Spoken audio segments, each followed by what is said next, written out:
መጽሐፈ ሳሙኤል ቀዳማዊ ምዕራፍ 1 በተራራማው በኤፍሬም አገር ከአርማቴም መሴፋ የሆነ ስሙ ሕልቃና የተባለ ኤፍሬማዊ ሰው ነበር። እርሱም የኢያሬምኤል ልጅ የኢልዮ ልጅ የቶሁ ልጅ የናሲብ ልጅ ነበር። ሁለትም ሚስቶች ነበሩት።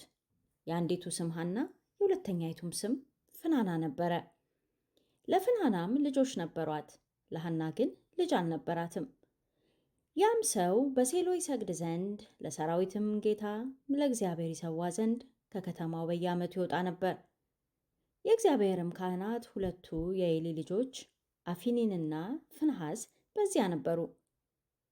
ሕልቃና የሚሰዋበት ቀን በደረሰ ጊዜም ለሚስቱ ለፍናና ለወንዶችና ለሴቶች ልጆቿ ሁሉ እድል ፈንታቸውን ሰጣቸው።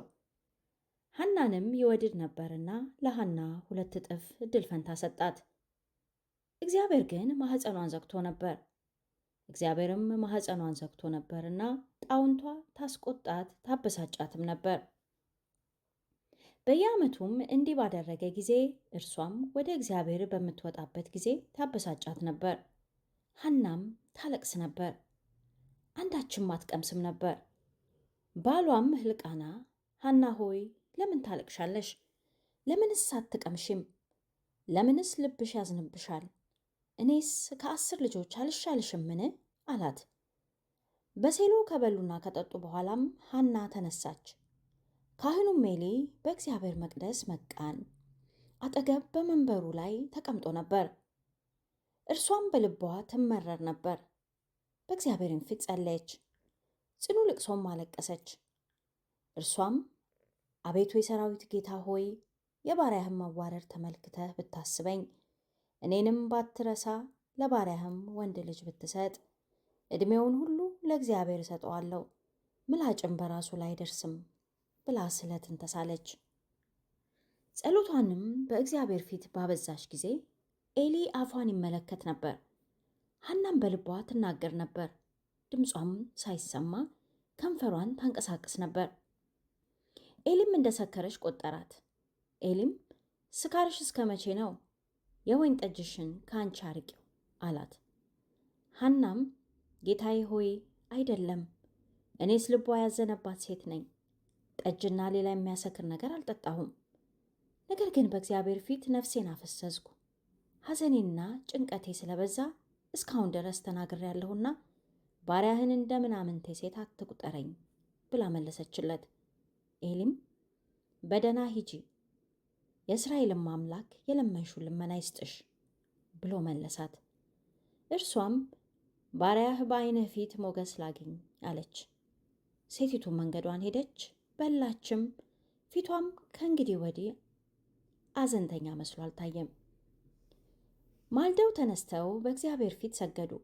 ተመልሰውም ወደ አርማቴም ወደ ቤታቸው መጡ። ሕልቃናም ሚስቱን ሐናን አወቃት፣ እግዚአብሔርም አሰባት። የመጸነሷም ወራት ካለፈ በኋላ ሐና ወንድ ልጅ ወለደች። እርሷም ከእግዚአብሔር ለምኜዋለሁ ስትል ስሙን ሳሙኤል ብላ ጠራችው።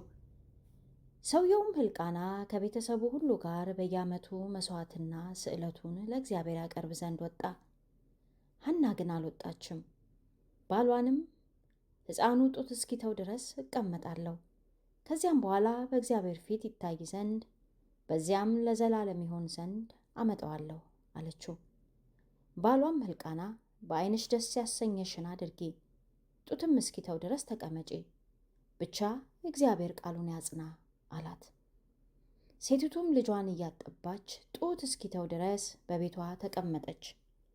ጡትም በተወ ጊዜ ከእርሷ ጋር እርሱንና 1 የ3 ዓመት ወይፈን፣ 1 የኢፍ መስፈሪያ ዱቄት፣ 1 አቁማዳ የወይን ጠጅ ይዛ ወደ ሴሎ ወደ እግዚአብሔር ቤት አመጣችው።